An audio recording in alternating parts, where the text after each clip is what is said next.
like to dive into a little bit deeper?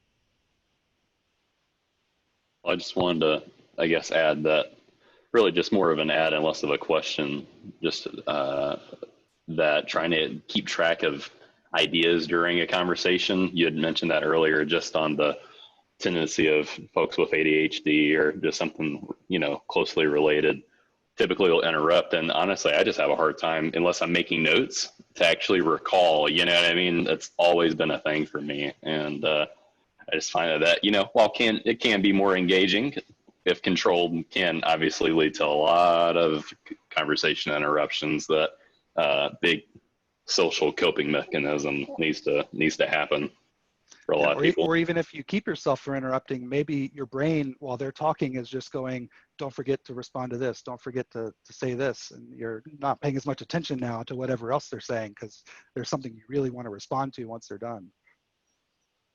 Yeah, just got to dump some of that mental RAM, write it down, listing, and I've kind of discovered, freed up, because without reading about it, I figured out, I've got big mental loops that are consuming 60% of my resources, you know what I mean, on any given day. So after dumping on lists, as long as you keep track of it and organize it, it's really probably the single most powerful thing I've done, since I stopped using Concerta and stuff like that when I was 18. It's definitely been critical. And I've become a lot more willing to make use of the people around me to say, hey, I really want to do this, later, but I'm going to forget. Would you help remind me? Or remind me to bring this up later. I want to talk to you about it, but now isn't the right time. Yeah, great points. Any questions? Anybody identify with any of this in a way that maybe you hadn't thought about before?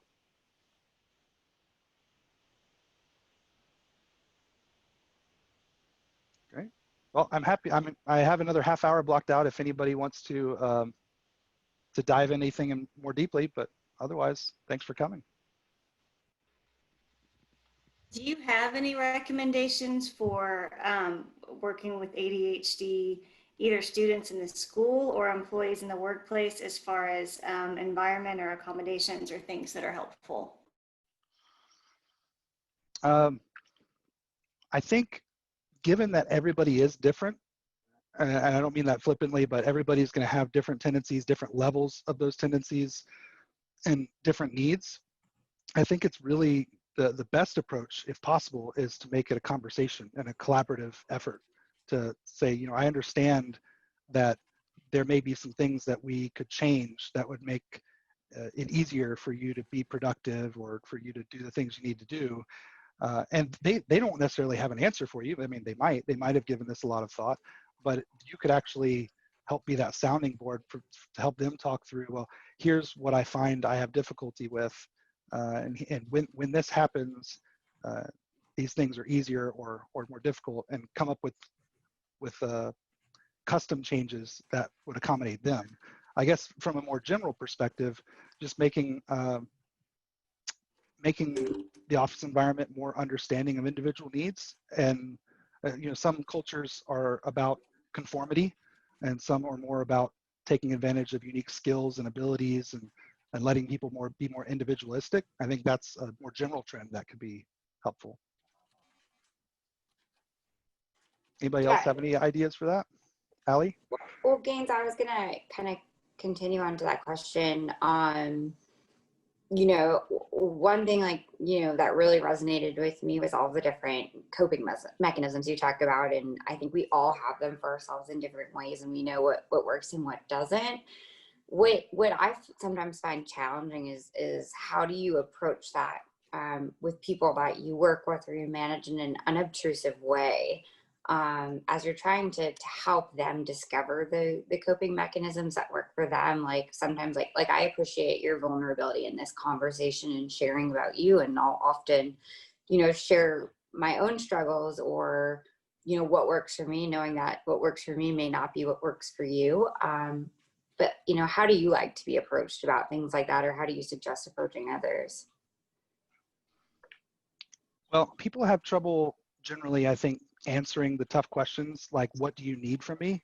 They don't necessarily know what what the answer to that is, but they know how they feel. So I think that's a good place to start, is how do you feel? What do you think makes you feel that? Or when do you feel that way? I think that's the origin. I have weekly one-on-ones with my direct reports on my team, and I try to make sure that that time doesn't become a status update, that it's focused on all the things that weren't necessarily critical enough to send an email or reach out, but they matter. And particularly about how they feel throughout their day, like what they're struggling with. So I'll ask questions like, what was the most frustrating thing you encountered this week? Because the frustrating part can help them zero right in on, oh yeah, that kind of sucked. And then maybe there's nothing we can do about it, but I can at least empathize with it. And maybe there'll be an answer down the road, and I'll go, oh, you know what? That was something that we should change, and now I have an opportunity to do that. Did that answer your question? Yeah, thank you, Gaines. I have a question.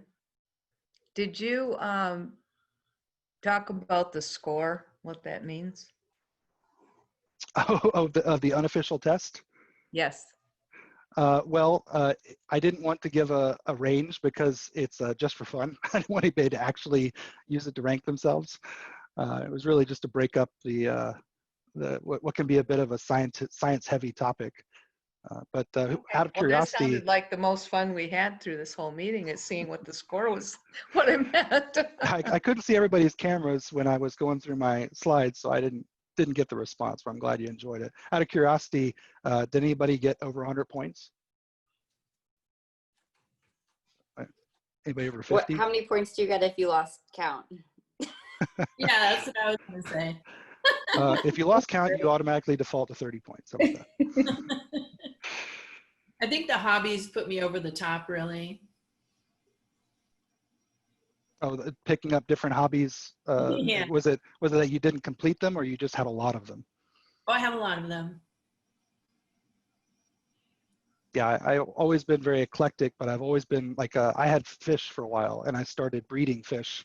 And by the time I stopped, I had a whole room of my house that had several hundred gallons of aquariums all plumbed together into a single system with a sump that filtered all the water. And I was raising electric blue Jack Dempsey's. And then I said, maybe this isn't where I want to be investing all this time and energy. But done the same thing with car audio, like tore everything out of my car down to the bare metal to run wiring. So it's a detriment, depending on what you're doing, but it's also what allows me to say, well, why don't we just start a tech conference in town? Like, let's just do it and Yeah. strip everything away and build it back up, and in ways that some people might be overwhelmed and say that's not something I could take on. Yeah.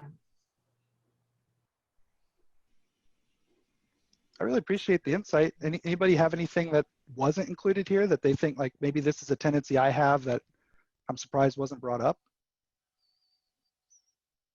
What if you're well organized and everything has to be perfect in one area, but you're very unorganized and sloppy in another area? In other words, the house looks perfect all the time, but the paperwork is a nightmare. Yep. In my experience, that directly relates to the level of importance that you place on it, right? If you say like, well, my career is vital, my professional reputation, my ability to deliver, then maybe you're super organized in your work. But maybe at home, it's about relaxing and, there's nothing that's going to go too wrong. So you let things go more. Is that what you find, Mary? I'm the opposite. As a matter of fact, That may just mean you place more importance on your home. Yeah, well, it's like Barbara, I had a business too that where I help people to keep things clean and organized in their homes. But mine looks great. I mean, I got everything in place. It's always right where it should be, except paperwork. When I have to work on something, papers everywhere, and I'm that person that doesn't put it away because I'm afraid I'm going to forget where it was or forget about it. Yeah, my solution to that has been digitizing. Anything that's important, I scan in, and then it's searchable, and I know I won't lose it. That's yeah, I'm finding that out the hard way. Or delegate. Hire that one out. And it's kind of interesting how that has evolved over the years, because when I started, I was scanning in almost every piece of mail. And now I've come to the realization, you know what, those bills don't really matter. I don't need to scan those in. Like I've changed my perspective on what's actually important, what needs to be kept, rather than having just boxes of paperwork. I also wonder if there's something in your brain that says if you put things away, you're done. So until you feel like you're done, you don't want to organize too much. You want things to kind of be open and out and accessible. And then you have to make that choice and say, I'm finished with this project. Now I need to clean everything up. Yep, which is particularly difficult if you're trying to be a perfectionist and you're never quite finished. There's always something left that you want to accomplish on it. Yeah, and I've started using bins to organize things, because my office used to be a mess. Basically, all the electronics that didn't have a place in the house ended up in my office. And but using the bins for projects is a great approach there. You could say like, well, everything I need for this project is in this storage tub, so I can at least be confident that when it's time to dive back into it, I'll have it all right there. I highly recommend craft closets too. I got one of those. It helps with all the junk drawer stuff, organizing that. Any other thoughts, tendencies, experiences that either weren't covered or you'd just be interested in discussing more detail? Hey, dudes. One is, what was the book that you mentioned about memory? And then a follow-up is, do you have any other book recommendations that are kind of even tangentially related to this topic as a whole? Well, ironically, I'm not sure I can remember what book was about memory, but two that I highly recommend are on the screen: The Faster Than Normal and The Power of Habit. I'm having trouble placing what book would be specifically about memory. I don't know. I guess it's, I thought someone said something about a book about memory. It could have been another comment by someone else. So. Well, The Power of Habit is very anecdotal, and it has some stories about people who had brain injuries, which affected their ability to make habits or their memory. And it's interesting to see how that manifests for them, like the person who is no longer able to make memories, sort of like that 30 first dates, is it? 50 first dates. So they could be sitting down in their living room and they could want to get a sandwich, and they'll get up and go to their kitchen and make a sandwich. But if you go up to them in their living room and ask them where the kitchen is, they'll have no idea. And it illustrates that power of habit and how memory is not quite what we think it is. We rely on habits just as much. And interestingly enough, when the opposite happens and you lose the ability to have habits and you're just focused, you're just going off of Hey, good memory afternoon, and Rocket. decisions, it can be extremely difficult. Hey, this is Ken following up from Interactive Resources. Got him.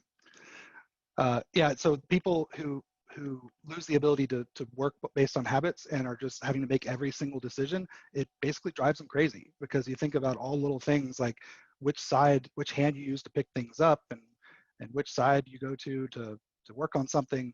Like there are so many decisions throughout your day which are all habit driven. It's off topic, but I geek out about that. So one thing that I discovered not too long ago that has helped me is an app called Habitica. You may not have heard of it, but it's kind of gamifies habits. You have a little avatar that levels up as you check off the habits that you've done, and you can like buy armor and mounts and stuff like that. So for anybody that enjoys games in general, it's a really cool app to kind of help you stay on do things that you don't normally enjoy doing. That's very cool. I'm definitely going to check that out. I love gamifying life. I spent way too many hours in World of Warcraft mining digital ore to not understand the value of gamification.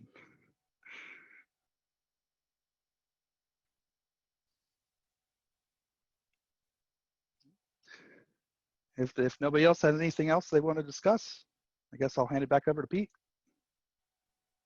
Hey, thanks again, Gaines, and thanks again for everybody attending this. It is recorded, so we will have it live on our YouTube channel as well as on our website, probably within the next 24 or 48 hours, because we got to edit it, but we'll get it out there. But thanks again, Gaines. Thanks again for everybody attending it, and hope to see you guys soon.